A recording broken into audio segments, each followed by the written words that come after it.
Welcome back. It's the Big Blue Banter New York Giants football podcast. I'm Dan Schneier, joined as always my co-host Nick Filato, coming to you live for the second night of the draft. We were live for all of day one. Weren't live for this day two. Giants only have one pick, but we're live now. We want to talk ball with you guys. For those who are new to the show, you can join us in the chat. You can talk with your fellow Giants fans in the chat, or you can send us a super chat and we'll read your question on air and answer it. For those of you who are new to the show or rejoining us, please hit the like button right now. Just smash that like button. I don't know if you saw Nick, but tonight, Daniel Jeremiah was breaking down a prospect, and the second word he used with an exclamation mark was juicy. So that he likes the juice too. He loves seeing that juice explosion on tape. Speaking of juice on tape, Darius Alexander, the first round pick. But before we get into that third round pick, before we get into that first round pick, the first pick of today, before we get into that, Nick, and what the Giants did on day two of the draft with one pick at 60 overall, I do want to reiterate, please hit the like button right now. You got to just do it for us. You got to hover your mouse over that thing and just click like for us and leave a comment. Like, we need your help. Juice it up. Juice up this podcast. You want to help us grow? This is the way to do it. Get more people in here.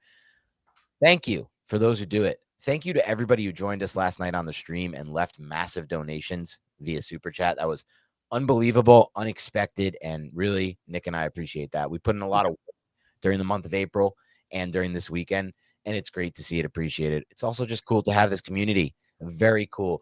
I am hopeful, Nick and community, that things are heading the right direction because of what the Giants did tonight in the draft, because of what the Giants did at 3 with Abdul Carter, and hopefully with Jackson Dart. That remains to be seen. But let's talk about what they did tonight. Juice, is that a word we can use here? When you add a 305-pound player who runs? Yes. Yeah. Yes, it absolutely is a word we can use when it comes to Darius Alexander. The range that he possesses, like this is going to coincide so beautifully with what Shane Bowen wants to do defensively with these 4-man rushes. Plus, he had a pick 6 in that bowl game against Wyoming. When you think of that, how many times has Shane Bowen dropped these defensive linemen off into coverage? Talk a lot about simulated pressures. Well, it doesn't necessarily always got to be Kayvon, Brian Burns, and Abdul Carter. It can also be Darius Alexander. Sometimes it's Dexter Lawrence when it's in the red zone. Shane Bowen likes to do that. Send 3, drop 8 into coverage, and you have this gigantic 350-pound guy sitting in the middle of the field acting as a middle hook defender, which is like a gigantic hook, like we're trying to catch tuna or something out there. But going back to Darius Alexander, I love his lateral agility. This guy can align as like a 4-eye shade and then just loop into the A gap. He can loop to the opposite A gap from the 4-eye. His ability to cover ground range and then also dip his shoulder and bend and rip through contact. It's very impressive. I've seen David Syvertson and Dane Brugler say his flashes are akin to Leonard Williams. And I see that. Now, those are flashes. Very high praise. He doesn't play nearly as consistently as a Leonard Williams, and he also did not go to USC. He went to Toledo, so he's playing against smaller level of competition. Sure. But I really do appreciate this pick. He is going to stress angles. He is going to be able to cover so much ground. All the stunts, the pirate stunts with defensive tackles, wrapping wide, he fits in so well with everything that Shane Bowen wants to do defensively. And he can anchor down against one-on-one blocks. Double teams, he can anchor well enough. He does a good job getting tight and finding crevices and splitting those double teams. He's not a fire hydrant out there. He's not somebody who's going to anchor down against like Landon Dickerson and Cam Jurgens and just be like, hey, you're not moving me. That's not necessarily his game. He's more of a one gap penetrator. When you watch Toledo's defense, he is slanting and he is penetrating the entire time, dude. So I'm very excited. You and I have talked a lot about the Giants adding a player like this. A Giants adding a player with juice and burst and explosiveness. And he took a pretty big step from 2023 to 2024 with how he employs pass rushing moves and how he strings moves together. There's still a little bit that can be developed there. It's still a little raw. That's what Andre Patterson is for. But this was a guy who fell right into Joe Shane's lap, and Joe Shane didn't panic, didn't make the wrong decision. They did a lot of work on Darius Alexander, and they brought him into the building. And now this Giants pass rush and run defense is just improved even more. You have Abdul Carter. Now you have Darius Alexander, along with Kayvon Thibodeau, along with Brian Burns, along with Dexter Lawrence, bro. It's a good day for the New York Giants. Yeah, I mean, you talked about it, the lateral agility for a man of his length and size, the arms, the length of the wingspan, the arm length. Hand size isn't perfect, but wingspan and arm length are both in great percentiles. Vertical jump, broad jump, elite athlete, elite athlete. It's the twitch, elite athlete. The speed. I mean, watch the pick six at 305. He's really fast, really agile, great twitch, great size, great length. And I agree with you. Sometimes in run defense, and this is something, by the way, Nick, Joe Shane mentioned it like 3 times in the presser. He first drafted this guy, I think, for the run defense. This guy was a very, very effective run defender at Toledo. And during that Senior Bowl practice week, where the Giants and other teams made the assessment that he is somebody who can do it at that higher level because he's playing against that higher level competition during that week. That's at least what they're picking, and they're deciding. Already a good player against the run, upside as a pass rusher. On the broadcast for NFL Network, I don't know if you caught this, Daniel Jeremiah invoked the name Chris Jones. That was wild to hear, but you can kind of see it with the length and with the twitch and the athleticism. And here's the deal. Yes, he's an older athlete at 24, and it took him a while. He was a late bloomer, but that doesn't mean a 24-year-old person can't be a freakish athlete. And if you look at the entire profile, he is a freakish athlete. Again, 305, long arm, everything I just mentioned, including the jumps, including the testing. And what does that invoke? What does that make me think of, Nick?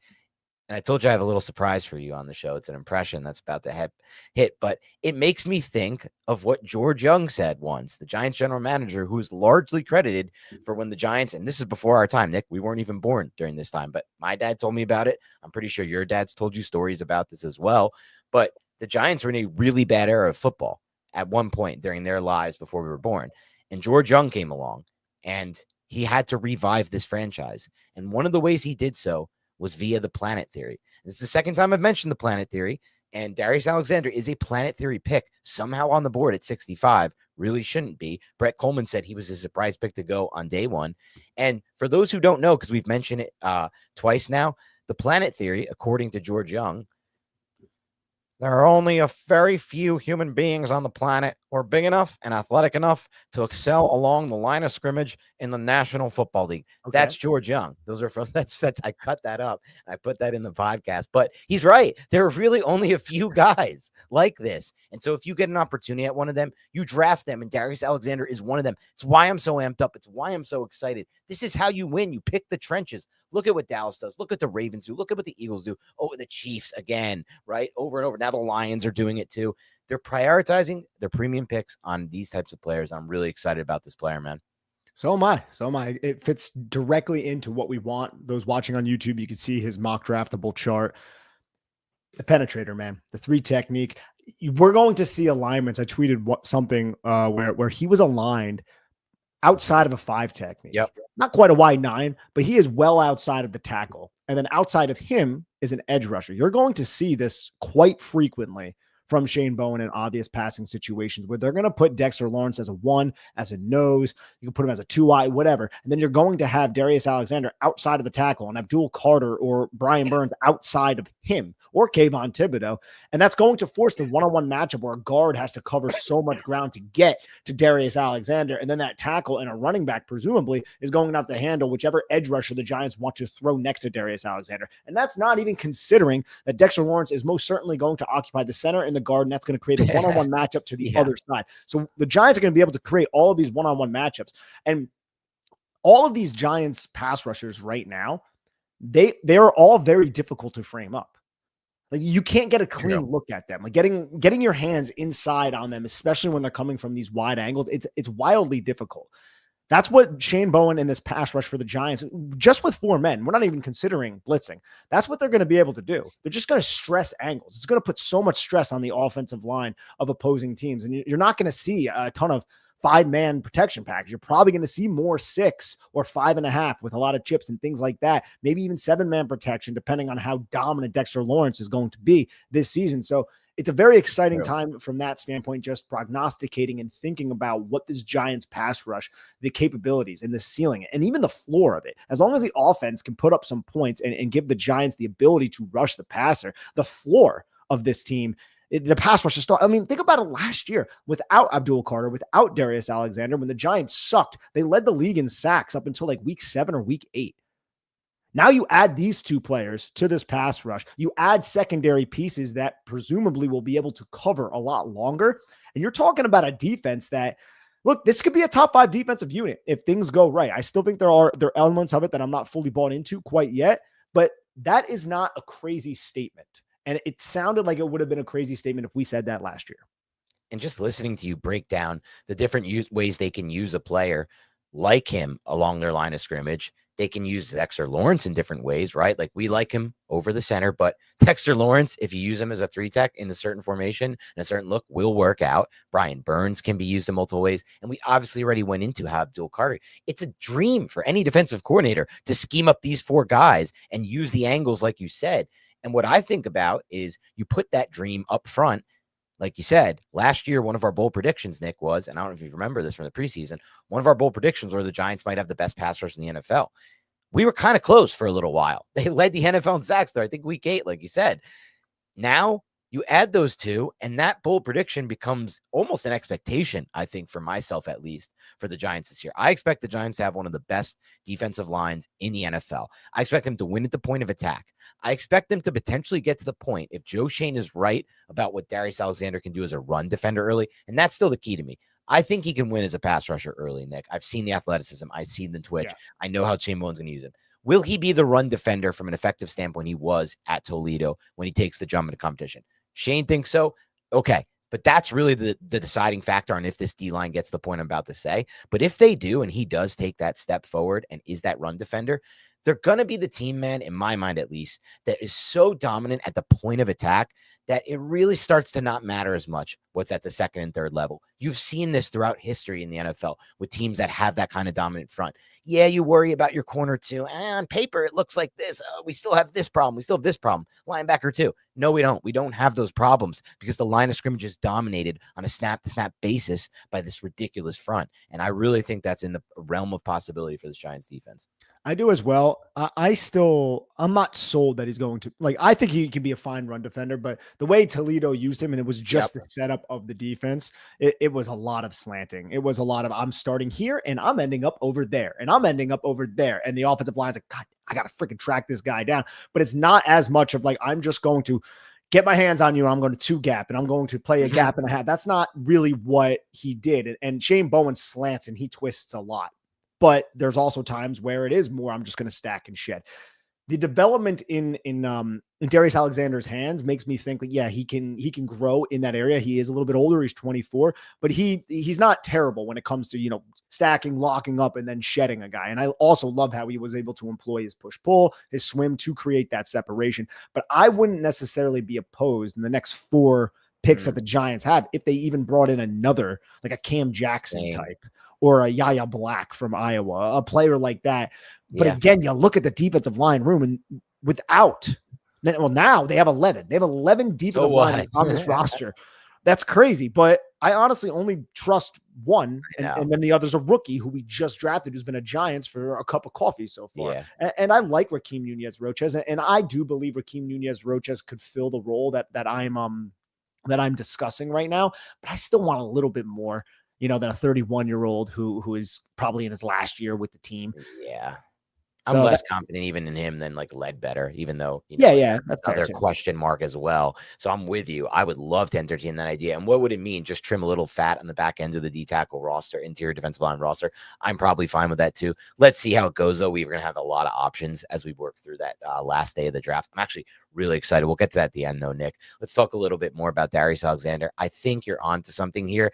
At least for our expectations as fans, we should be thinking the run defense isn't fixed just yet. I'm not as sure about him translating as a run defender, but at the same time, that athlete on that defense with those guys around him, it's just a weapon in passing situations. That's what he's going to be right away. Look, I'm trying to think of all the defensive tackles that I've watched in this draft class, who was as quick and as efficient of a mover as Darius Alexander, other than Mason Graham and maybe Omar Norman Lott, right? I like Lott. Yeah, I like the way he moves, but maybe just those two.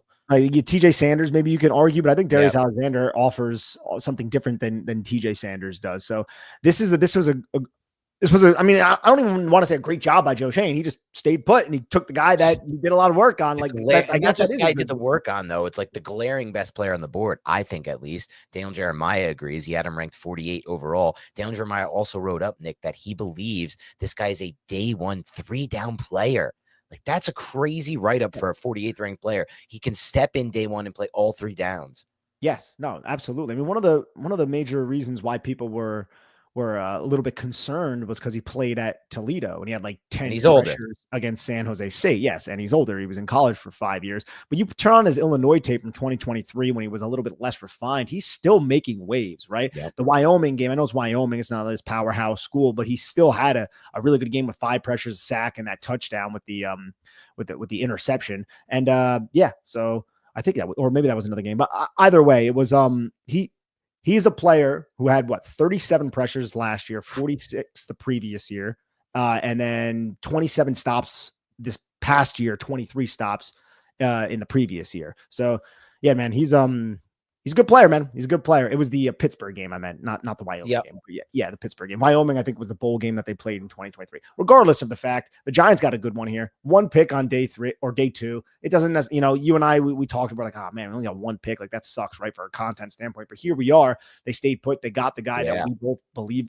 Like that's who I wanted at that pick. I hope they go. And then I was like, oh shit, they went there. Nice. The number one guy on my board. Literally, I think he was the best player available. I think he fits the Giants so much for what they need. I think it's doing what I want them to do, which is using premiums on the trenches, which, they took a quarterback and made it a little tougher, but they got it. I really think they got 2 really good players in Carter and Alexander and a quarterback who they believe in with arm talent. Like this is a good start to the draft for the Giants. The fact they were able to sit at 65, and kudos to Joe Shane, by the way, Nick, because he did say, I'm aggressive. I wanted to trade up. I wanted to get our guy. Our guy was Jackson Dart. Me and you remain skeptical if he needed to trade up. I will, to the death of me, remain skeptical. And the way today played out with Milroe on the board at 93 overall. And yes, somebody took Shuck, but they probably like Shuck, so they probably weren't going to take Dart. The Rams stuff being kind of fugazi. A lot of people now reporting they were never going to take him Dart at 26. They were trading out no matter what. I remain skeptical, but it doesn't matter. They wanted to get their guy. They wanted to feel safe. I get it. And they still get Darius Alexander out of it. Again, best player on the board, I think. Trench pick. Got to build the trenches. It was time to build trenches. And this is a player who I think you and I are a little more skeptical, I guess, than Shane and Jeremiah as far as like if he's going to be an every down player right away. No, I think he can be with the personnel that the Giants have. And an every down player, like, look, you could be an every down player and not be dominant, but you could be trusted, but you still might lose every now and again, right? And you might not be able to absorb double teams as ideally as. That's where I think he is, but I think he can be an every guy. I don't think this is like he's only going to be a pass rusher. No, you can stick him out there on first down too. It's just, it might not be the best use for him, but I don't think he'll be a complete liability either. Maybe I meant to frame it more as we're not sold he's going to be a run contributor right away, a run defense contributor right away, which is it depends on how you use him. If you're penetrating, yes. He's going to make a lot of plays in the backfield. And he should, and you can also align these guys to get one-on-one matchups, but also if you're an offense, you're not being like, hey, we got to double team Darius Alexander, right, for Lawrence there, but it also depends on the run play and a lot of other things, how the Giants align the front, where the linebackers are, all that kind of shit. But it just gives Shane Bowen so many options, man. It gives him so many options to do so much creative shit from a run defending standpoint, from stunting, from blitzing, from a pass rush standpoint, simulated pressure, like you name it. They have the personnel now. They didn't have the personnel at all last year. I know we've talked about it ad nauseum to this point, Dan, but we talk about how Shane Bowen had to drastically change his defense because they couldn't stop the run last year and Dexter Lawrence was on the IR. So they had to just add bodies into the box to win the mathematical equation. They don't have to do that anymore. And that leads to possibly more turnovers because the Giants can run the system they want to run with Javon Holland and Paulson Adebo on the back end. And I'm not even mentioning the secondary, right? I know I just brought them up, but I'm not even mentioning them. This is all because they have the front to fit the run finally. They didn't have that last year for much of the season. And even when Dexter Lawrence was healthy, every time it took a breather, every team just ran. That's not going to be the case, hopefully, anymore. But that's another reason why I'm still interested in the defensive line position in the double dip. Same. And honestly, I mean, there really aren't any in this class, but I would be interested if we see a high tackle machine type run defending linebacker, second level linebacker on day 3 that they like. I guess they try to do it with Musau. We'll see if that ends up developing the way that they are hoping it will. But I also wonder, like, you bring in all these guys, Alexander, Carter, these guys are freak athletes, both of them. They really are. We got 2 freak athletes on the defense in this draft. Awesome. I really mean it when I say freak. Go look at their I mean, I didn't go over all of it. He was 81st percentile 40-yard dash, Alexander, and you can see it as he returns a pick 6 at 305. And about Carter. But, I wonder when you break it down like that, Nick, if it's like, well, in the past situations, we're going to get aggressive, and these are the guys we can get aggressive with. But what if we guess pass and it's not a pass? And we're slanting and we're shooting gaps, and who's left to kind of clean up that. That's where I may be more intrigued to have a player like, because that if Alfred Collins was on that defense instead of Alexander, he's there to clean it up for you Dude, and funnel Alfred, it back inside for yeah, for Alfred Okereke or Collins, McFadden. he's so good, man. Yeah, and I think Alexander has a higher ceiling. I really do believe that. I think he has one of the highest ceilings in this entire class at the defensive tackle position because he, as Joe Shane and Daniel Jeremiah project, can potentially be a pass rusher and a run defender at the same time. I mean, according to the stats, Nick, he was a really good run defender. He was the third best run defending tier defensive lineman, third best overall grade. I mean, you could look at 27 run stops. That was tied for 8th most, but this is all at Toledo in that conference. So I kind of take those stats with a grain of salt and mean very little. But at the Senior Bowl, that's all we have to really work with when that competition jumps. He was effective. I agree, but you can also just see how he moves, and you're like, oh, that guy's what, 6'4", 305 pounds, and he's moving that way. He's bending. He's bending that way too. And that's where those Leonard Williams light comparisons come in. It's his ability to bend through contact. Leonard did that like excellently. Now Leonard was a freak, and I don't think he ever got the adulation that he deserved for all like the nitty gritty things that didn't really show up on stat sheets all the time. Like I loved his time here as a New York Giant. Leonard Williams. And he also had like 35-inch arms or something like absolutely ridiculous. I don't think Darius Alexander has quite that long of arms. We just had it up here before, 34-inch arms. So still 77th percentile. It's an 85th percentile wingspan. So you're talking about a big chest with an 83-inch wingspan, which is pretty ridiculous. So I think we got a high upside guy with a high floor as well, and somebody who should feast off of the advantageous angles that he's going to see in pass rushing situations, playing next to Dexter Lawrence, Brian Burns, Abdul Carter, and Kayvon Thibodeau. Guys have the best pass rush in the NFL right now, and it feels good. They do have the best on paper, the best pass rush in the NFL. And it's so interesting to me that a player like this is on the board at 65. The age, like you said, the level of competition, the lack of production within that competition are all reasons why potentially. But something you mentioned was, and this is why I'm really excited about it, Nick, the versatility of these guys, where Alexander can line up, where Carter can line up, where Dex can line up, and really even Kayvon in my mind too, and Burns. It's something Joe Shane mentioned today. So he's thinking about it. That's the good news. The good news is the Giants are thinking about this too. It's like they're not, a lot of people don't, I get that Nick and I both wanted to move on from this regime this past year, but they're not like just dummies sitting around with no plan and no idea. They have a plan. It's why they brought in Carter. It's why they brought in Alexander. They're versatile guys that they have mentioned are versatile and are going to be lined up in a lot of spots. I think Cy said, I don't know if this is true, Nick, but I believe Cy tweeted, David Iverson, who we have on the pod all the time, tweeted that Alexander had like 115 snaps that were not on the line of scrimmage, either, like you said, on that Y9 or kind of off ball. That's freakish. Like Abdul Carter does some of that too. Like you don't have to put him on the line of scrimmage. You can put him off the line of scrimmage and they're going to impact the play with their length and their twitch and athleticism. This defense is freaks athletically, dude. Like they have a bunch of freaks all over this defense from an athleticism standpoint. Big size guys and some corners, some safeties that are athletes too. And even Okereke really. So it's really exciting, man. It is. It's good. And I can't wait to see it actually translate to the football field. I can't wait to break it down too. Like I love watching all 22. That's just competent and good football. And I watched a lot of it recently. The teams that played against the New York Giants, but not with the New York Giants. So let's have the New York Giants be the team that actually puts the quality product out there defensively. So I'm hoping that we get to see that with Darius Alexander and the rest of this team. I mean, this defense is improved right now, and there's still some other defensive linemen that like Joshua Farmer's still on the board. I know. Dayon Walker from Kentucky, however you feel about him. Ty Hamilton, Ohio State. Ty Robinson, Nebraska. There's still some players on the defense. That's how deep this position group is. But the Giants got one at 65, and I'm happy with it. And I'm going to go over a couple just fun facts about this pick that I think are interesting. Shout out to WBG84 and a few others who I saw these stats. This is the first time, Nick, the Giants have selected 2 defensive linemen, front 7, he's qualifying as players in the first 65 picks. The last time, do you want to guess when it was and who they were? One more time. So this is the first time since a certain time when the Giants selected 2 defensive front players. In the first 65 picks. In the first 65 picks. So basically first round, second round, third round. Okay. And I'll give you a hint. The last one was a first and second round pick.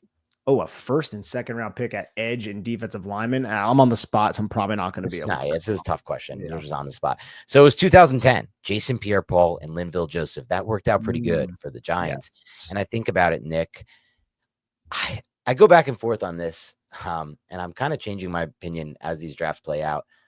I've always been a guy who believes strongly you can't draft for position. You have to draft players and evaluate those players and prospects. But at the same time, dude, I am also a guy who believes that once you get past a certain point of the draft, picks are not really all that valuable and they don't work out a lot. History is not kind to players. Oh, that was 2011, I think it was. Those picks. No. It was 2010. I only put this up. It's not a super, but his name is Truth Bearer, and he dropped the truth here. Those two picks helped lead to 2011, where the Giants won the Super Bowl. Yep. Just to finish that point, I was going to say, like, you get to a certain point of a draft and the picks are not worth as much. The players don't pan out. Draft history shows that. Really, you got to get guys in round 1, top 34. 65 has some guys, then you start to fall off at that point. Great teams can get guys later sometimes. If that's the case and I accept that, I may become a new drafter, Nick. I may become a guy that says you only get like 2 picks that really, really matter every year and that really have a lot of significance. I kind of need them to be O-line, D-line almost every year because I'm watching teams do this shit. The Lions, the Chiefs, the Eagles, the Cowboys. And these are the teams that always have good trench play. They never have problems like we have on the O-line and D-line. And it just gets to a point for me where I'm like, I don't want a corner. Like people are talking about corner at 65, telling me all these names. I didn't want a corner no matter what, dude. I don't care about value. I don't care about anything. Receiver, there were good guys. I didn't want that either anymore. And it's going to be that case for a while for me because I respect it. I understand there's value for some of these guys, but they're 180 to 210 pounds and they get injured a lot and they don't always pan out the way people expect them to. But the trenches is how you win. Yeah, trenches is how we win. It's something, I mean, we've made that a big part of our podcast for quite a while. Yeah. But we haven't done it as much. We've taken a lot of corners and receivers under the Shane era in this second, third round range. They needed them though. But I guess I know your point is separate from the fact that they needed him, and I think your point would probably be, look, they found like a Foster Moreau, and he ended up stepping in and being a capable, if not above average, starter for him under Wink Martindale. Right. Yeah. So Fabian, but yeah, I know what you meant. You're thinking of LSU. What did I say? Foster. Oh, what an idiot! Yeah, Fabian. I was like, did they find when did they have Moreau? I kind of like Moreau, but yeah, it's not just it is what it is. But we'll see where it goes. But this was a step in the right direction, I thought, with Carter and with Alexander. Again, I'm just really excited about this pick, man. It was like 13 to 15 picks before the Giants won the clock tick, and I was like, wow, Darius Alexander's there. This would be unreal. And I've said that in like the last 5 years of drafts. It happened only once where that player for like 15 to 20 picks that I wanted number 1 by far on my board did fall to them. It was last year with Tyrone Tracy.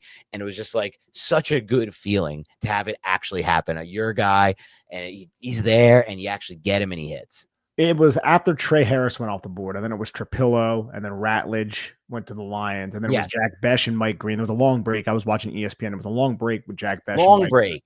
RJ Harvey, Trey Amos. And then I was like, still Darius Alexander, Shamar Turner, Omar Norman Lott. And then it was Makuba. And I was like, I love Makuba. Eagles got him. That sucks. And that's going to piss me off because he's going to be a stud. He's going to be great.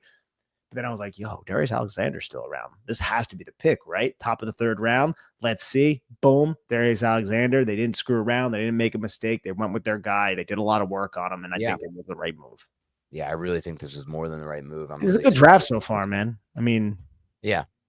It depends on how a lot of people, I guess, value or see the Jackson Dart. To me, it really just comes down to you got to get your guy, like we said in yesterday's podcast. But you got 2 possible difference makers on the defensive side of the football. I'm wondering if we're going to see more offensive here. I know I'm sure one of these 4 picks tomorrow are going to be a running back.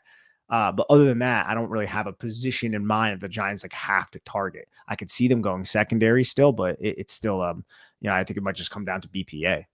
So let's get into that. You want to get into what we're thinking for day 3 now, or do you want to get into our recap of what we thought of the rest of the draft? We can touch on the rest of the draft, and let's just start with the elephant in the room. What's first, that or the day 3? I almost feel we'll go to you. Let's just go to day 3. Save it for the last. Yeah, save the for last. Save the best for last. Dude, when you get a dinner plate, Nick, and it's like a Thanksgiving meal, or Okay. something of that nature. Hmm. You got 5 different things on the plate. Got it.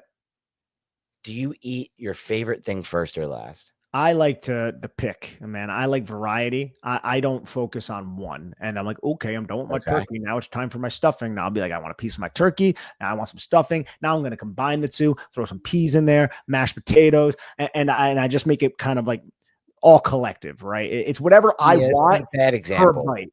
It's whatever I want per bite. I screwed this up because Thanksgiving, I like to do what you just said. I like to do the mix. A lot of Yeah. people don't Oh do my that God. and know about the mix. The mix is great. We just mix all the ingredients together and you say, all right, so this is a taste now. I'm saying maybe like a steak, not a steak, like some kind of dinner you're out to and you get like 3 or 4 different things on a plate. In that situation where these things cannot be mixed or should not be mixed. I'd still be like, okay, here's a bite of my baked Okay. potato. Okay. All right, Fair I'm gonna enough. have my Fair enough. steak, and here's my mashed potatoes. Depends on how much starches I'm gonna have, I guess. But yeah, I'm a leave it best for last kind of guy.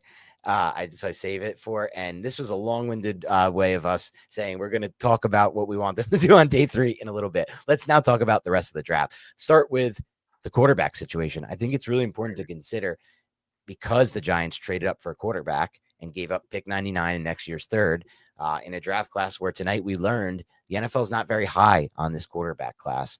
The Saints, they got their guy. They love Tyler Shuck, player that you liked a lot too, and after that, snooze time before the next quarterback comes off the board. Was it Milrow at 93 or did I miss one before that? no, it was Milrow after Shuck. 93 is deep, dude. Some people are like, the Giants have to get Milrow at 34 if they want him. I don't know about that, but I love him at 65. The guy goes 60 picks after 34, Jalen Milrow. Shedeur Sanders, who a lot of people thought the Giants should take at 3. A lot of people thought we were stupid to not consider him at 3. A lot of people thought we were stupid to not want him at 3. He's not even off the board as we enter. Now, that could be also because people don't want the distraction. Dylan Gabriel was drafted, which I thought was a real shot to Sanders, like because they're both kind of undersized, no, not big arm strength, not athletic type, not overly athletic type prospects. And was that it, or was there one more quarterback who went off? No, that was it. And there's 5. Okay. Yeah. Yeah, but starting at 93. So what do you make of this? Because there was speculation like you got to get them all at 65. I saw people as early as this week, Nick, saying Giants better think about McCord at 65. Kyle McCord. It's a statement on this quarterback draft class. Last year, we saw the quarterbacks pushed up so far relative to how a lot of people viewed them. You saw Michael Penix go in the top 10. You saw Bo Nix go in the top 15. A lot of people had second round grades on them, but then you didn't see another one until Spencer Rattler in the 5th or the 6th round. So there was a huge gap.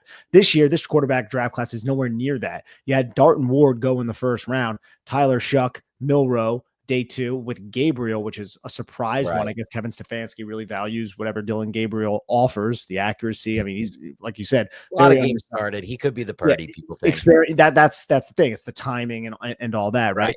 A lot of games started, as you said, a lot of experience. But the fact that Shedeur Sanders is still on the board, I mean, this is one of the most catastrophic falls. Yeah. This is somebody who was rumored in the top 5 just 2 days ago. A lot of people thought he would go to the New York Giants, and he's sitting here at the top of the 4th round. People always talk about Aaron Rodgers' slide. People always talk about Brady Quinn's slide. Yeah. They don't hold a candle to this. Shedeur Sanders didn't get selected on day 2. Like that's a wild. Like, I feel bad for the kid. Like I feel very bad for him. Like that sucks, dude. And it sets up for a great perseverance story, right? Like you get to the NFL, whichever team does take Shedeur Sanders, maybe he can find a way to earn the starting job and then get going. But you and I, we had our reservations about Shedeur Sanders, and I know there's a lot more to it. It's a little bit loaded with Dion and everything, but the NFL he's been passed on basically 3 times by every team. Yeah. And I think part of it is what you said. Like teams are now at this point, they're going to take him as a backup to develop him. If you take a day 3 guy, there's not a high expectation. So you do that. And if you're a team that's competitive, you're like, don't want to bring this into my locker room because people are going to be annoying and asking about stuff that is just non-football related and distracting for that matter. But at the same time, you bring him into the right situation and maybe you can turn him into an NFL starter. Look, I never considered him at 3 overall for what I'm looking for in a quarterback, but that's not a surprise. Like anyone who's followed me for long enough knows I like traits. I need traits in a quarterback. I need a liver arm than what Shedeur has. I want more than 6'1.5" too. And I want you to be able to escape Big 12 defenders when they're bearing down on you. And I don't want you taking a lot of sacks. Like there's just, and where was the anticipation we heard about? It wasn't on the tape. So it's kind of was all a projection to me as well. So, or at least not consistently enough. So I don't know exactly what teams are like with Sanders. I wonder what the projection is with him. Like, what's the best scenario at this point? Because if you take him on day 3, Nick, you're probably not viewing him as your future quarterback to groom, right? You're just kind of viewing him as like a QB2, I guess. That's what I would imagine. Okay. Yeah. Yeah. There has to be a team that maybe wrote him off, like, oh, he's going to go in like the first 2 rounds and we don't value him that way. We're comfortable with our quarterback, but we liked him. Right. We had a good meeting with him. And then they bring him in. They're like, oh, well, he's out of value now. We could use another depth piece at quarterback. Let's see if, I kind of like how he did this. And then you bring him into the building and that starting quarterback ends up getting hurt. And then he gets his chance. And if that starting quarterback is in like a contract year, like, you know what, maybe we can just do this with Shedeur and another 3. Cheap. Yeah, cheap. That's his path to success. I'm wondering, like, I know a lot of people have said if you get Shedeur Sanders with Kyle Shanahan, I know Brock Purdy is up for a right. I like that a little bit. Like, could that possibly be a scenario? And would the 49ers not want to pay Purdy, who has had a lot of success in that system? I don't know. But yeah, this is a tough situation for Shedeur.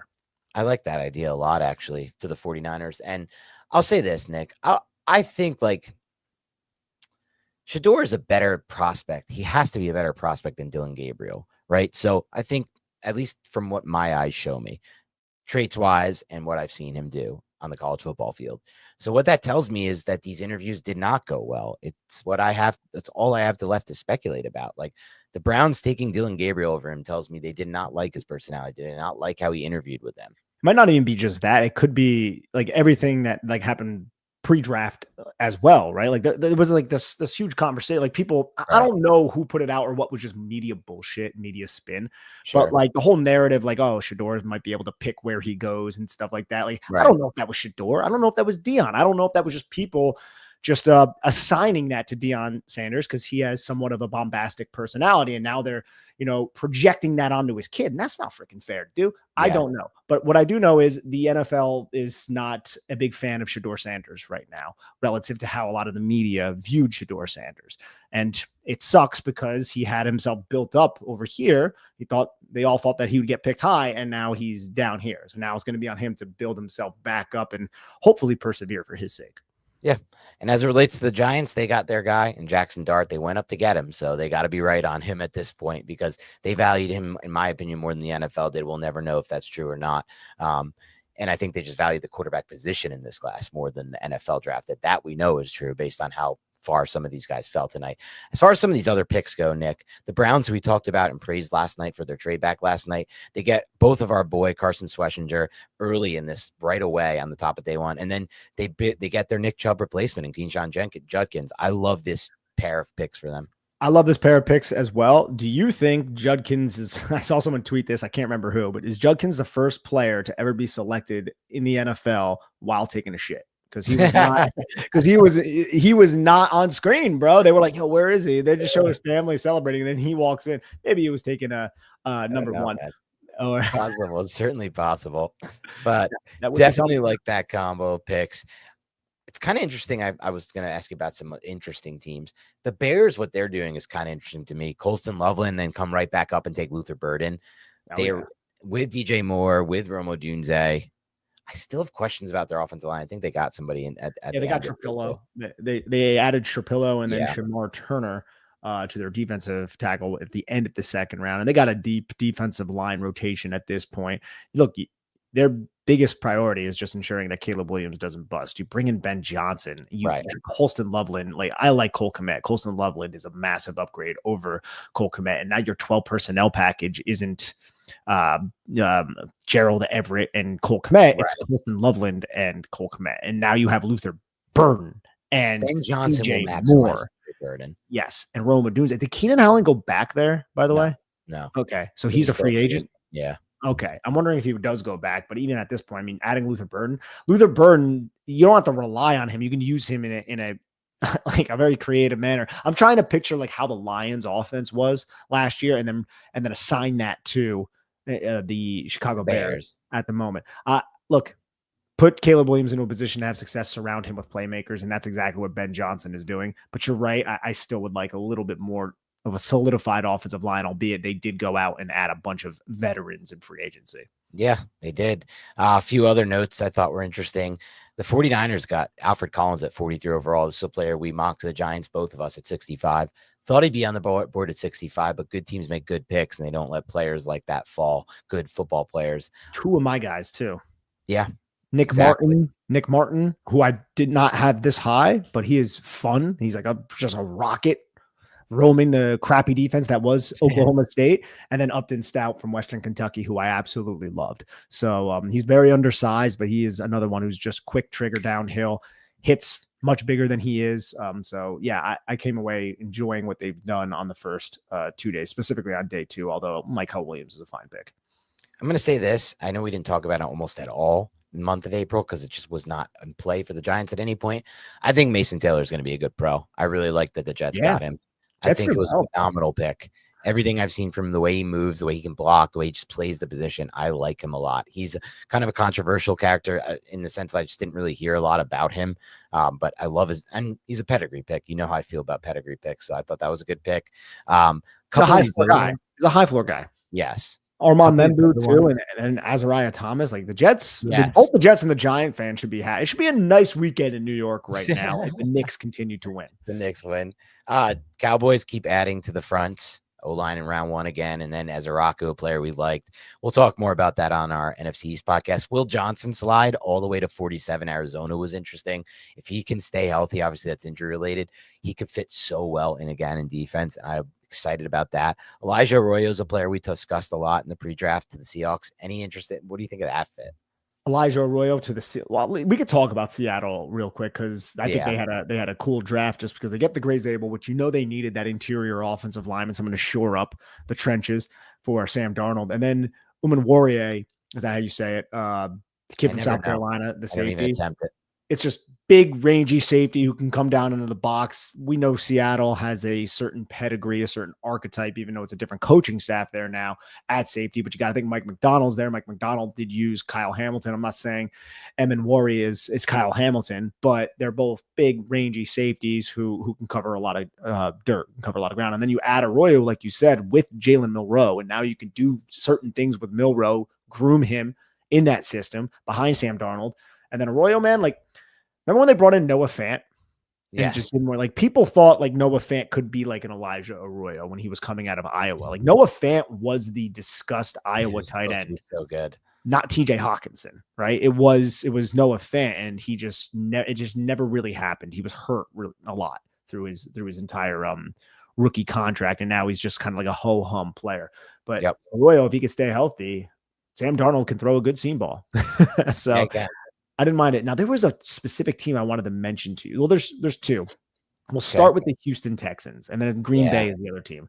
So they bring in both the Iowa State receivers. They bring in the kid from Minnesota, the offensive tackle, and then Jalen Smith, the USC cornerback. But are they just looking to build a gigantic basketball team with Nico Collins and with Jaden Higgins, and then now you have Jalen Noel, who is not the same as Tank Dell role, but he'll play that Tank Dell role because is Tank Dell going to be healthy this year? That's terrible, man. Sad. Love Tank Dell. Boy, that was an early Big Blue Banter fit. Well, not too early. That was only a couple. Oh, it was early. It was like 4 or 5 months before the draft. No, that's not what I mean. I mean like early, as in like early for this podcast.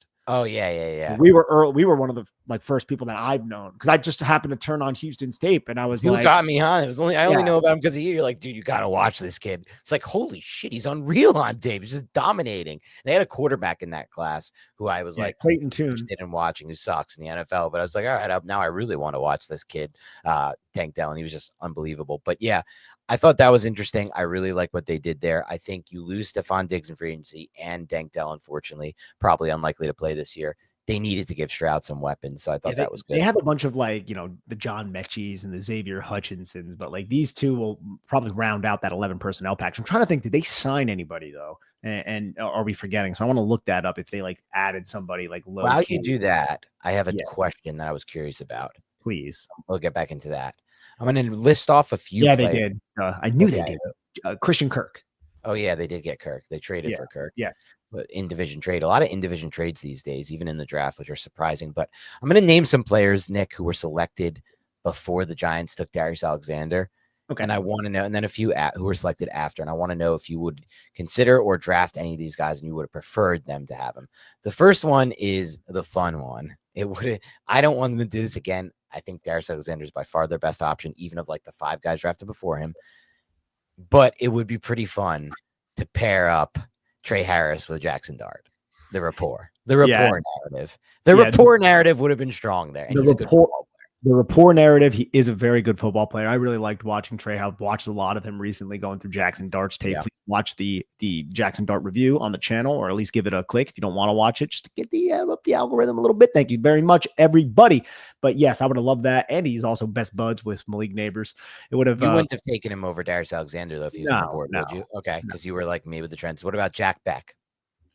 Jack Besh, no. I don't think I would have taken. I like these wide receivers a lot, but I've been big on the defensive tackle, and I like what Darius Alexander offers, and I think he fits this defense specifically. Omar Norman Lott, that's another one. That was the one I was going to ask you next. Yeah, now he fits this defense as well. I think I would go Darius Alexander. Now I have the grade. I believe I had a higher grade on Darius Alexander than I did Omar. Yeah, I definitely There's more upside as a two-way run defender and pass rusher with Alexander. Locke can be a good run defender too, but he's just not as big. Yeah. So like I'm trying to think of the player who went off the board, like Nick Scourton and players like that. I still think no, he's more of an edge. Were you a Tate Ratledge guy or no to the Lions? Tate Ratledge. I still think I would have been Darius Alexander. Like I've been pounding this table for the interior defensive lineman. And he was. I think he's a better prospect than all those guys too. Like he's the highest upside by far of the guys I mentioned. Yeah, I believe so, man. Look again, like Alfred Collins is the one guy that I'm like, I think I would have went Alfred Collins. We had no chance. That was 42. Yeah. But again, like Darius Alexander is a much different player who offers a much different skill set than an Alfred Collins. Sure. It's just Alfred Collins would give me that nice, warm and fuzzy feeling that the Giants wouldn't give up 5-6 yards on every first down. Yeah, I know. And it's a feeling we might not get this year, but we're going to be a hell of a pass rush team. Few play. I like what the Bills did in this draft, Nick. Two trench guys. They traded up for one of them. It was Landon Jackson, who I really was thinking about. Interesting for the Giants to just put a 6'6", 260 guy on our front, just to use that too. Kind of have that right now with Golston. He's a little bit beefier though. But I do like Landon Jackson a lot. Good point with Golston. That's a nice thing. We gotta start. Well. I've been guilty of this too. We got to start adding him into the conversation, right? Because we always talk about everybody else and we kind of forget about Golston. But I watched a lot of Dallas tape last year when we signed him, and I'm like, dude, this guy is a pain in the ass to block. Yes. So, and now you're talking, he's just a rotational dude right now. It's nice. I wanted to ask you though, if so Green Bay, we talked about it, like Matthew Golden. I get that. Now they brought in Savion Williams, a totally different player, of course. But how many, are they just going to run like wide receivers out? Like Jordan Love's going to take a go on the sideline. They're just going to play a bunch of wide. Like what's going on?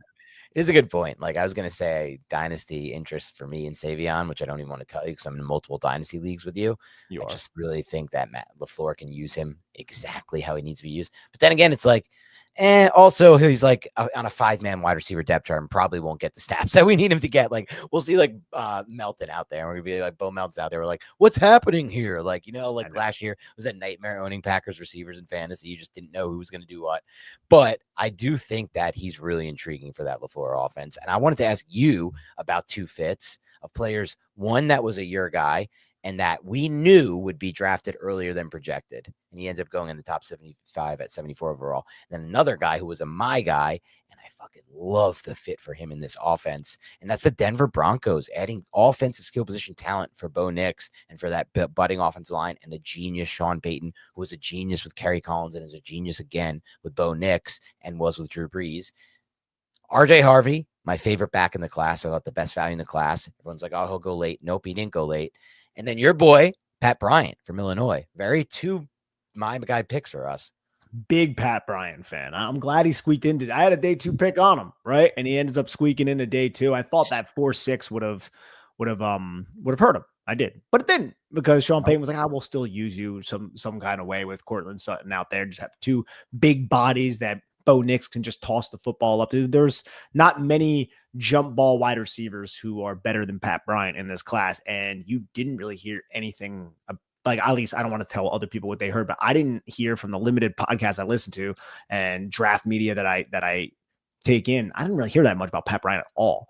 And I'm like, and he was one of the first wide receivers I watched back in December. And I was like, I like this dude. Like this guy, I think I messaged Sal, content creator, who is a content creator. And I was like, yo, this Pat Bryant guy's nasty, dude. I think I said that on a podcast a couple days ago, but yeah, no, he's, I'm glad that he got up there and hopefully he gets his chance. And I think he's a good jump ball guy. I just hope that the speed doesn't kill him and he can create separation. I think he can. Moving past a little bit, we would have been on full tilt, Nick, if, let's say, the draft played a lot differently, and it was Carter at 2, and we got Travis Hunter. We would have been full tilt waiting at 99 if we were still at 99, because Josiah Stewart, who's our boy, at 90 comes off the board to the Rams. Love this pick for Sean McVay. I still think he's one of the best values in this class. I agree. But I wanted to ask you, and this transitions into the next phase of this podcast, which is who's available. Okay. Say we had to pick 99, never did the Jackson Dart trade. And at 34, we got Jackson Dart. Yeah, there we go. That's very well could have been on the board. And I think very well could have happened. Very well could have happened. Who would you have wanted the Giants to go with? It's players that are still on the board right now for the most part. Like I would have considered Charles Grant. I don't know too much about him. I'm not going to lie. I did not study him very much at all. I know he's an athletic guy. Some people believe in him. I haven't really know his profile. Just a guy I would have considered. But it's now the guys, Nick, who are going to be in play at 105. So essentially, I would be able to get 2 of them. And at 105, we can get into this. A big decision is about to have to be made. Do you take one of these stud running backs? And there are still stud running backs on the board. I'll give you my top 5 in a moment. And they're all fucking awesome. Number 1 is a guy we talked about, a double my guy, Cam Skadaboo. And he's hard to pass up on for me. Or do you go, there's still a few offensive linemen I really like who are on the board that I highly doubt are going to be on the board at 155. So I think that's what we end up losing by trading 99. We would have got both. We would have got the running back and this offensive lineman. We're going to have to choose. Scatterbo to me is insanely hard to pass up from Nick. He went 12 games in a row with 100+ scrimmage yards. I watched him will that team to wins. I watched him will that. He's the reason that team made the college football playoff. And he's the reason they almost won against Texas. Took him to overtime, but just dominating. He should never go outside the top 100 in any class, in my opinion, Cam Skadaboo, just based on what I've seen on tape and in real life. So that's tough to pass up on. But at the same time, there are some offensive linemen that are really interesting. Marcus Mabo, a player that the Giants have brought in for a top 30. They clearly like. We like the way he moves. He's still on the board. You could take him.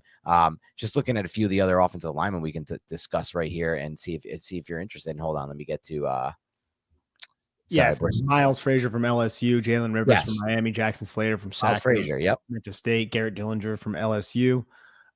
Cameron Williams is somebody at offensive tackle, along with Logan Brown from Kansas. I'm interested in both of them, and then I'm also interested in Marcus Membo at 105. But I think that's like, again, they're going to go with whatever direction that they feel necessary. I'm not saying they have to focus on a position, but we do know some of the positions that the Giants could use a little bit of insurance, a little bit of upgrades at, and it's offensive line and running back at the moment. And there's some talented players at both of those positions still available. And I think it's an interesting conversation to have. Do they go with a Membo, who is only like 305 pounds and doesn't really have the sand in the pants that maybe we want? Like, I don't know how he would be able to block a Dexter Lawrence, but holy shit, he's so smooth when it comes to movement. Exactly. Or do you go with the backup tackle and a Cameron Williams or a Logan Brown? Or do you go with those running backs? Because what running back? I still think you can get a running back, a good running back at 155. You can get a good running back at 155, or maybe even a very good running back. That's the whole decision. You're probably not getting an O-lineman. But I don't know if you're going to get Cam Skadaboo at 155. And I don't know that Mabo or any of these O-linemen are going to end up being good, because usually O-linemen taking this late, there's not a huge hit rate. But I know Cam Skadaboo is going to be good. So that's what decision comes down to me. It's less so like I want to perfectly mix and match the position so I get both. It's more so we may probably only get one impact player out of this. I think I'm really sure I'm going to get it out of Cam Skadaboo. Yeah, Cam Skadaboo. I just wonder if the Giants, I mean, dude, 5'10", 220. He doesn't really have, to use this word again, juice. And I think that's one of the reasons why one of the reasons why he's falling. But like, He still has Doesn't short area matter. quickness, if that makes Yep. sense, right? Like in a phone booth, that like one cut and juke that he has, he covers ground and he can accelerate quickly off of that. But there is this lack of when he's like hitting the line. Like when you watch some of the running Yep. backs in the draft class hit the line of scrimmage, like, pew! Cam Scatterbo Agreed. is not like that. I wouldn't say he's a plotter per se, but he doesn't have that type of explosiveness that a lot of modern running backs have. But holy shit, is he tough? Is he smart? He can do really everything for you. He's not the best in pass protection, but he can get in people's way and he can identify where it's coming from. Good enough receiver. Obviously, that's one of his best traits. Guy who played like quarterback, was a punt returner, a kick returner. Yes. Going to be a fan favorite wherever he goes. But I could also probably get Kyle Monungai at 155. Yes. Damian Martinez, maybe not, but like that Maybe. Jarquez Hunter from Auburn a little bit later on, Taj Brooks from Texas Tech. So like that's one of the reasons why I'm like, do they just go offensive lineman? Let's beef up the trenches a little bit and maybe develop one of these guys and see if you can get a long-term right tackle or possibly a solution at right guard with Membo if they kick him inside, which is presumably what's going to happen. So I think it's interesting. But let's also just think about like what Shane has done. Shane relies on day 3 on these top 30 visits. So who around has had a top 30 visit? Marcus Membo has had a top 30 visit.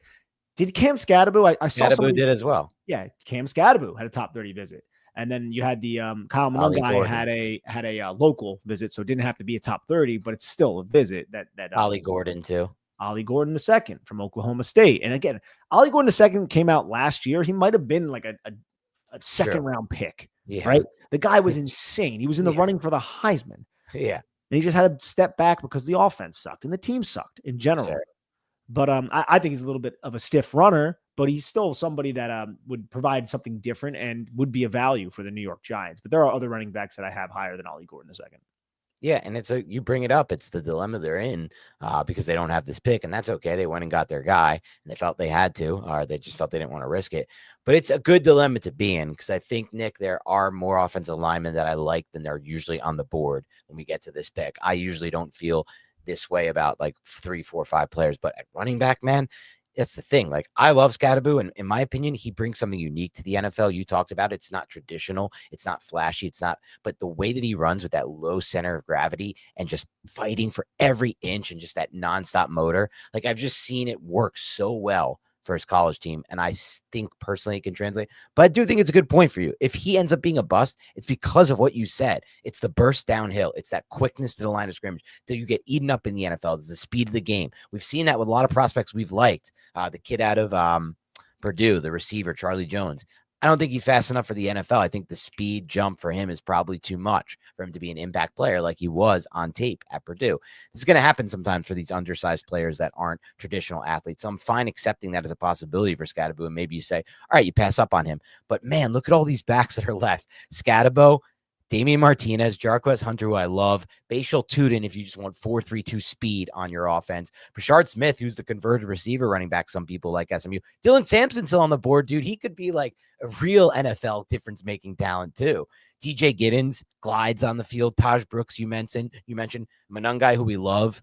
Ollie Gordon, who they brought in for a visit, Trevor Etienne, if you want, Jordan James, who some people like, Jaden Blue, who's another kind of like, Bashal Tootin type speed, different kind of player, not as strong. Corey Krosky-Merced, who Jacob Gibbs loved the tape of, Devin Neal. Like, it just goes on and on and on. We still have a dozen backs who one of them will probably be there at 155, right? So it makes it feel to me like it should be O-line. It should be O-line. Now, I want to transition this conversation to the other position groups, the values of the player, and who could be possibly a surprise pick at 105. And maybe we could even go down the board to 155 in some of those later picks as well. And there are players, and this would have to be a 105, like Braden Swinson is still around. Okay. Would the Giants think of double dipping at edge? And Braden Swinson is the edge rusher from LSU, formerly from Oregon. I think he had like 60 something pressures this past year. He broke out in 2024. I think he had a total of 43 pressures prior to the season, broke out, but another speed bend type guy. Maybe people would be like, it's a little bit redundant to what the Giants already have in Brian Burns and Abdul Carter, but he has, I would say, a value at this point. So that's one name that came to mind for me. And I'm just looking at some of the other guys available. If they decide, I think it could be receiver, dude. Like, for sure. like Jalen Royals, they might like. Some people love Jalen Royals, one of those separator types, in and out of break type guy. Elik Illuminor, if they a Yominor, how do you? I never know how to say that guy's name. IU Manor. IU Manor. Torrey Horton out of Colorado State. I haven't seen much of him. People love him. They say if he wasn't injured, he would be up there in the draft. Some people like Elijah Badger. I haven't seen much of these late guys at receiver, but the Giants could easily be the team that does this. Like they've taken, yes, Jalen Lane. They've taken Isaiah Bond, probably not. They've taken, I don't think they're going that route. They've taken a lot of receivers, though. They've taken Wandell. They've taken Jalen Hyde, who they traded up for. They took Neighbors. They always want receivers, this regime. They always fall for it. And it's not a fall for it all the time. Neighbors worked out. Wandell and Hyatt, I don't know, man. Could we have used an O lineman there, a D lineman there? Probably, to be honest. Probably we could have. Kadarius Toney, probably we could use the guy who's playing right. Why am I blanking on the tackle for Minnesota? Yeah, Darius. So that could be it. Gunnar Helm, is that a possible like surprise? The Giants took Gunnar Helm or Mitchell Evans or something. I doubt it there. I doubt it'll be at Notre that Dame, position. by the way. Yeah. Right. I doubt it'll be that position. Edge is the one a good. Oh, you know what? Let's look at corner and safety. That I was gonna bring up linebacker too, just because we've seen the Giants express interest, and Kane Madrano still around from UCLA. That'd probably be a later. The only reason I bring that up is because the only reason I bring up Kane Madrano is because the Giants linebacker coach was out there working out Carson Schlesinger, so I'm sure he had some time with Kane Madrano as well. But you have Chris Paul Jr. from Ole Miss, Danny Stutzman from Oklahoma, who's not as good going backwards, but is one of the best linebackers in college football going forward from like a football IQ standpoint. I see you wanting to say something. I don't know if you've watched any Danny Stutzman, but I don't know if he led the FBS in tackling, but if he didn't, like he's up there. Like I think he ranks in like top 10 all time in Oklahoma tackle. And when I watched a decent amount of Oklahoma defense covering Milroe, covering Jackson Dart, and I would always see Stutzman like impressing me. It's just, I don't know how athletic he is. And I don't know if I want to add a player like that to the defense. Right. But then Cody Simon from Ohio State and Jeffrey Bassa from Oregon are two other players who are linebackers who could interest the Giants. Because again, Bobby Okereke might be gone after this season. It can save like $9 million cutting him, and I think they incur like a $5.8 million dead cap if they do that. So they get savings out of it. And then McFadden's in a contract year. But how much do you trust Fowles, Demetrius Flowers Fowles, or however the hell you say his name, the 49er guy, and then Chris Board as well. So it depends. And then you also have Darius Lewis out for another 3 years on a contract. But I just want to cover all of our bases here. I think linebacker could be a surprise, probably not at 105. They take a lot of these top 30 visit players, right? Darius Alexander, Abdul Carter, Jackson Dart, all private visits, all top 30s. I hope they don't do it, but what if they take Colin Oliver at 105? That would suck, right? Like we don't want that early. But they had him in. They clearly like him. Chris Paul's interesting to me. I've watched a little bit of him. I haven't seen Stutzman. I kind of want to watch him because I'll say this, Nick, like we have Darius Alexander and he's the certain type of interior pass rusher.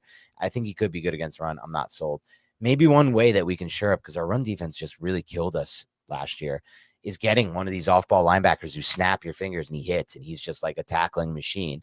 Maybe Stutzman's that guy. I don't know. Would you trust him to have him on the field a lot? That's another question. Could he be a liability in pass coverage? Could he be someone that every offensive coordinator circles on their game chart, on their game planning, and is like, if this guy's on the field, we can't lose because we'll just target him in pass. We'll just kill him in the pass game.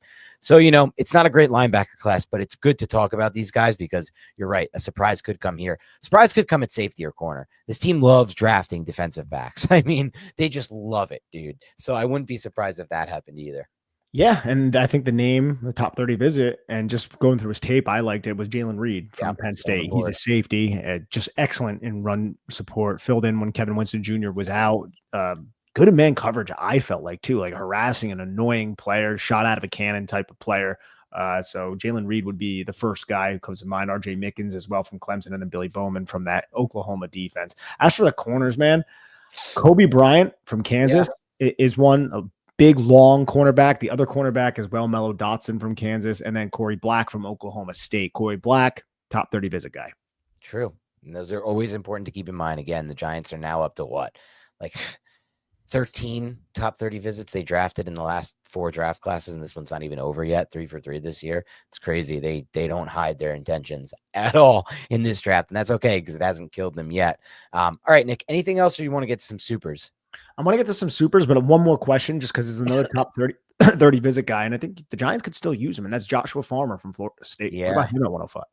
I don't think they're planning to double dip at all. Me and you would be open to it. I know that. If we took him at 105, I wouldn't be mad. We're putting another huge dude on the defensive front to help in our rotation, but I don't foresee them doing that.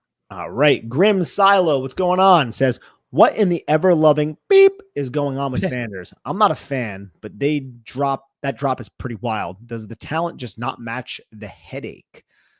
I mean, it's hard to say headache. I like there were a lot of reports about him not being great in the meetings, but I can't. What am I going to glean from that, right? But it does seem like there is something that goes along with Shedeur Sanders, with Deion being Deion Sanders' kid and everything, and the NIL money and all of that. So I think the NFL might be reading into that. I don't necessarily. I had a 3rd round grade on Shedeur Sanders, but I had him as a potential starter, and I think in the right situation, he could be a potential starter. But there's not as many teams looking for quarterbacks right now, and maybe there are a lot of teams are turned off by the situation surrounding Shedeur Sanders. So it's not to be redundant. We talked about this about a half hour ago, but that's my take on it. Yeah, and one way to look at it is like the teams that needed a quarterback also took different quarterbacks. Saints took Shuck, Browns took Gabriel, Seahawks took Milrow, the Giants took Dart. So they chose different quarterbacks over Sanders. And look, I understand it's hard for me to say because a lot of people I respect like Sanders to some extent, right? I think Daniel Jeremiah has some like 20th overall prospect in his big board, which to me is crazy. But Nick and I just don't see it. And I don't really understand it. We know the NFL is a league where literally 100% of the best quarterbacks in the top 5 or top 10 all have elite physical traits. The only one you could argue doesn't is Joe Burrow, but you're wrong because he's a much better arm than you realize, and he's laterally agile, and he gets in and out of the pocket really well and maneuvers, and he's 6'4". So with that in mind, no one else fits the billing of actually being top 10 quarterback without elite traits, and Shedeur's traits are really far from elite. He's 6'1". That's really short. He's not fast. He can't avoid sacks. He takes a lot of sacks. His arm doesn't have explosiveness to it, and he throws only over the top. Doesn't have torque, doesn't have different arm slots, gets balls batted down to line of scrimmage, a lot of them. So, like, on paper, he looks like a good prospect because of the stats, but the NFL is a projection game at quarterback, and I don't think a lot of these teams project him to be that good with the skill set that he has, and I think that's pretty clear. Breaston Nipples, thank you so much. Breaston Nipples says, Dan, do you still believe the Dart trade up was Gettleman-esque? Didn't give up crazy capital and apparently was consensus quarterback 2 for teams. Yeah, Preston, I don't buy any of the apparently was consensus QB2 for teams. I find all this to be BS throughout. Like, if the Giants didn't draft Daniel Jones, the blah, blah, blah was going to draft him next. Trust me. No one knows unless you're in the war room. So I'm not saying you don't know or that's wrong. I'm just saying I don't ever really like to entertain these. I don't think anybody knows. I think the trade, Gettleman-esque is not the right way to describe it, I don't think, but it's Shane-esque. How about that? Like, this is who he is. He's aggressive. He wants to trade up. He wants to get his guys. He did it with Hyatt. He did it with Banks, and now he did it with Dart. So that's just who he is. David Goodman, thank you so much again. Buddy says, I really love this draft. People are going to have a ton of trouble blocking our front. That is true. That is true. I'm going to love the draft, too. Lou, let's see, Magarelli or Nick, Magarelli? What's up? I said, before we get to Lou, live, give me a live grade on the Giants draft. My brother asked me for this. Oh, the grade. We're doing grades. It's the worst. Yeah. A-. Okay. I'm at B plus for me. Yeah. B+, A-. My mind at first said B+, and then I was like, you know what?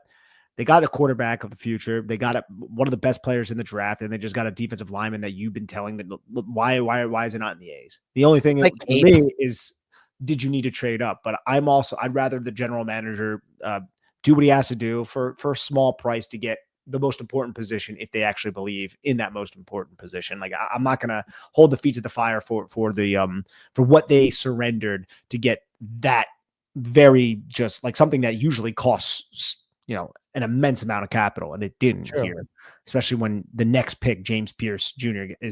gets a 1, which is crazy. Yeah. No. So that's why I didn't give it an A+.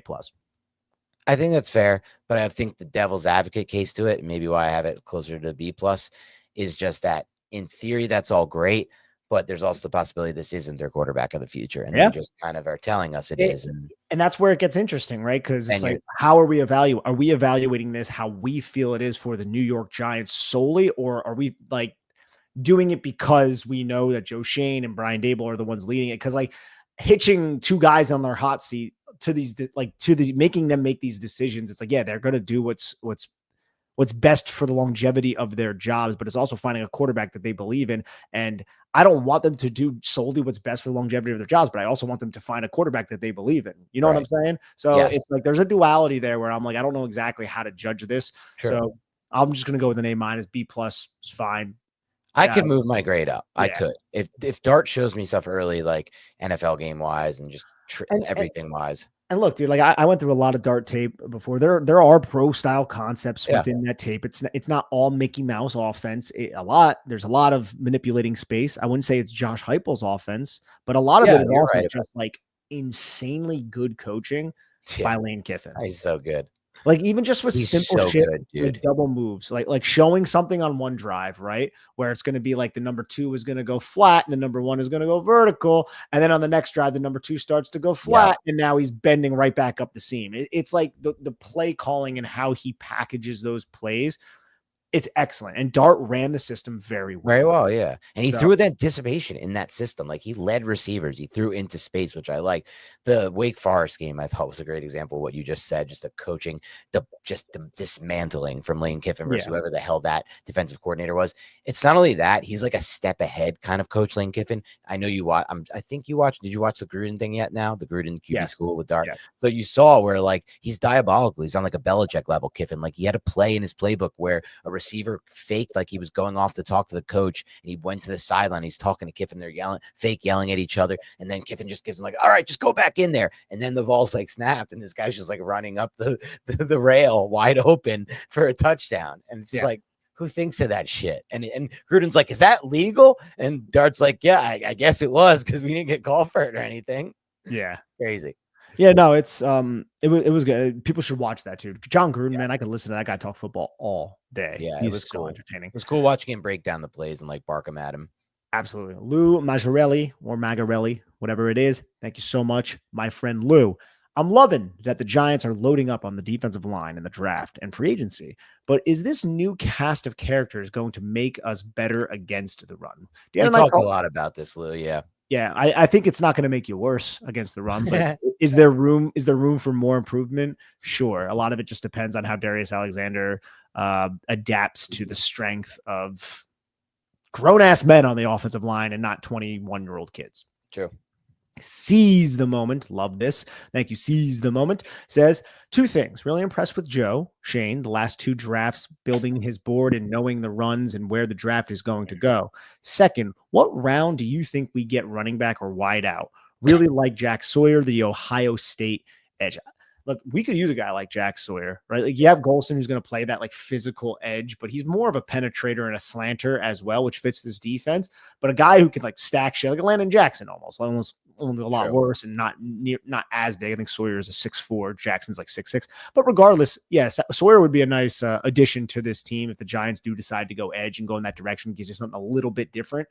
But I think they're going to go running back at 150, but I don't know. Maybe they really like Cam Skattebo, and you're not going to get Cam Skattebo at 154 or wherever the Giants pick. So, and then as for wide receiver, I don't know exactly what style they're interested in. I could see them I could see a surprise pick if they want to go wide receiver, going with Alik Ayumanor from Stanford, because everybody praises this kid for his work ethic. You know, he fits the smart, tough, dependable mantra that the Giants always like to stick by, and he's a big body. He's a big body, and the Giants don't really have that in the wide receiver room right now. So, and he can go up and he can get it. I wish he was a little bit better at that, but he still has the frame to do so. And I think it's a value at 105. So that could be the surprise pick. I wouldn't bet money on it or anything, but maybe that's going to happen. Seize the moment. I think if I had to bet right now, it'll be 155. But the way that Joe Shane drafts, if he feels like it's a glaring best player available at a position in need, he always takes him, right? Theo Johnson, Tyrone Tracy, now Darius Alexander. There's other examples of this, in my opinion, but those are the big 3. There's probably going to be that feeling in the building at running back at 105 because that's just the nature of this class and what's left on the board. We'll see. They had Skattebo in, and if we follow the top 30 visit model, that makes sense. And this is the 4th round, so it is day 3. If the Giants do love this kid, and I could see them loving him because, again, the smart, tough, dependable. Like, what Yeah. running back on the board fits that better Dude, than Cam think Scadaboo about right now? this. If we add Cam Scadaboo, we just added 4 dogs to this roster. Like Jackson Dart's everything that you hear about him, he's like, all I want to do is win. I'm throwing my he has this I don't love about him. A little bit of Daniel Jones in him, just like firing his neck and like Oh my God, I throwing shoulder know. into hits. And like, dude, you can't do that. We literally just watched our last franchise quarterback get 2 neck injuries by doing that style. Like slide, get down, dude, get the hell out of bounds. Don't do that. But he is a dog, and his teammates love him, and everybody's like, I'll go to bat for this kid. And he's the guy that in the Beast. He said it's the only quarterback I've seen where every offensive and defensive player loves this kid. Abdul Carter is an absolute dog. Darius Alexander is an absolute dog. And then if you add a player like Scadaboo, you're just getting 4 dudes who love football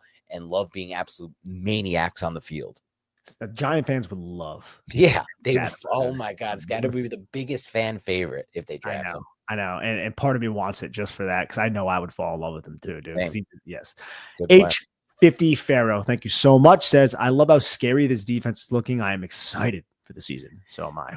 You should be cautiously optimistic, dude. All Russ has to do is be semi-competent, and the Giants are going to win some football games or compete at minimum in football games. I know the schedule is tough. I get that. But this defense could be so good. So Russ has to just be somewhat competent. Again, we've had such horrific quarterback play that I don't think people understand when if they can finally get just competent, not good. I don't expect Russ to be good, though. I think he could be, Nick. I don't expect it. But as long as it's just solid, it's still going to be so much better than the Lock Jones shit. 100%. Dave Bulger, thank you so much. Keep up the good work, fellas. Hey, thank you, buddy. We really appreciate that. Thank you for the donation. JED Sports Talk. What's up? He says, opening day offensive line. Andrew Thomas, John Runyon, John Michael Schmitz, Evan Neal, and Jermaine Illuminor. Defensive line. Kayvon Thibodeau, Dexter Lawrence, Alexander, Burns, Carter. Outside linebacker on third downs with Chauncey Golston. Yeah. And you could just mix and match that personnel depending on how they're playing, who's fresh. There's so many different ways that you can employ this defensive front when you're rushing the passer. And then there's all the different aspects of rushing the passer that you can throw at the offense too, to manipulate the protection packages. Oh, it's going to be fun. I don't think that'll be the starting O-line though, Nick. I think Neal will be on the bench for. I do as well. I think it's going to be Greg Van Roten and not Evan Neal. But everything else I agree with. Yep. I'm knocking on wood. Hopefully no one gets injured. Matthew Trom, thank you so much. That's a good question. If Shedeur keeps falling, when would you double dip? I don't think the Giants double dip. I don't think they'll double dip, but it would be so freaking funny if they took him at like 155 or 105.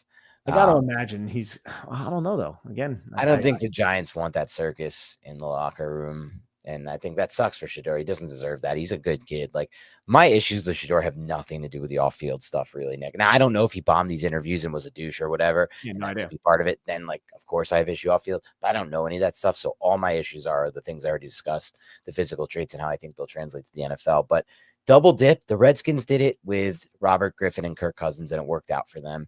I haven't seen too many more double dips since then. I can't really think of any that come quarterback double dips. And should we caveat it with like a 6th-round pick doesn't count, or would that still count? Sure. No, I think it's a cat. I don't know though, because like what are those, dude? Yeah, that's true. I'm sure there's probably, especially when you draft someone in the 1st round, you're basically giving the keys to the franchise to that quarterback, right? So that's the primary reason why I don't think the Giants would do that. Because also, where would they put him? Are they going to keep 4 quarterbacks on the roster? I think they would do something with Jameis, maybe. I don't know. Yeah.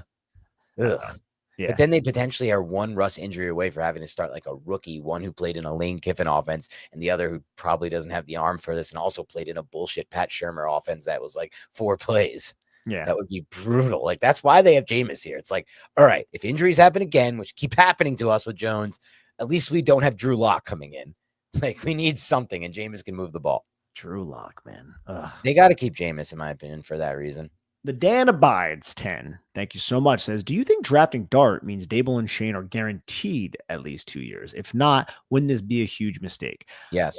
I don't think it guarantees them 2 years. I think it significantly increases the likelihood that they'll be here for 2 years. Dude, just remember last season. You're right. It seemed like there was no guarantee. Every week it was like different, like how we felt, like how tenuous Dable and Shane, the grasp they had on their jobs. Like every week it was like weaker. Oh, they showed something. Maybe they will keep their jobs. And look, John Mara, I don't think he wants to fire these two. I think like something catastrophic has to happen. And like the plan that Dable and Shane lay out to ownership, it has to go horribly wrong for them to lose their jobs. But I also think like this team could win 6 games. Like I'm not sure they can win 6. They can win with this schedule. And if 6 games, like, can you sell that to ownership? And that's where I think Jackson Dart comes into the situation. And if they do only win like 6 games, and I'm not saying that for sure, but I wouldn't be shocked. Right? I think this team could do more than that. But if they do only win 6 games, you bring in Jackson Dart for those like final 5 games, and he wins like 2 or 3 of them and shows that. And then they're going to sell Jackson Dart as like, hey, can I keep? And I hate that situation. I do. But that's the situation you put yourself in by bringing these 2 back. Yeah.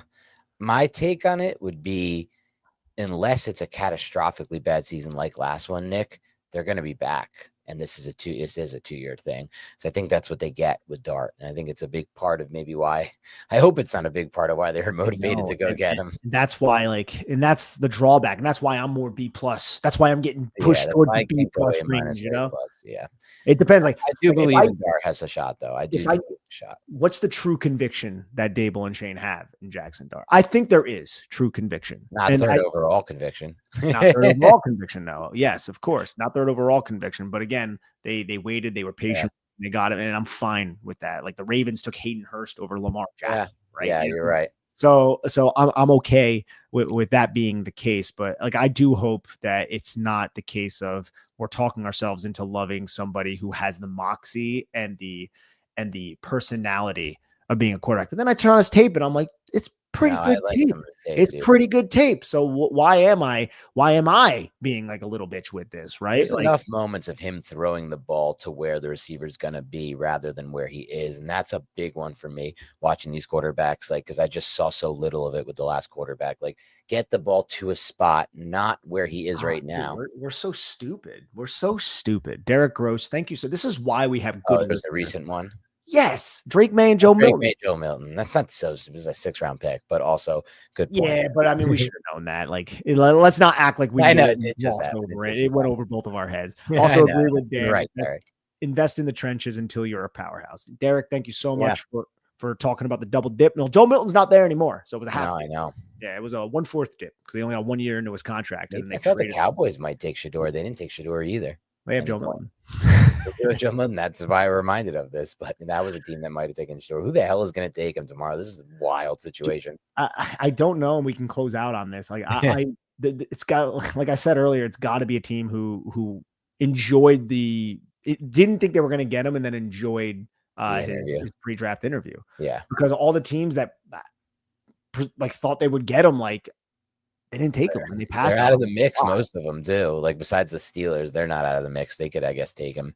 Yeah, but that's the thing. Like, are the Steelers or any of these teams going to pass on this guy 3-4 times and then decide to take him? No, they're probably just going to take another guy they want. Like, they clearly don't want this guy. They've had 3-4 opportunities. I think the Steelers still could do it. Maybe. Yeah, I mean, they took Caleb Johnson. Could be like a huge contributor to that arm in Pittsburgh. Yeah, exactly. Good point. Like, you would never.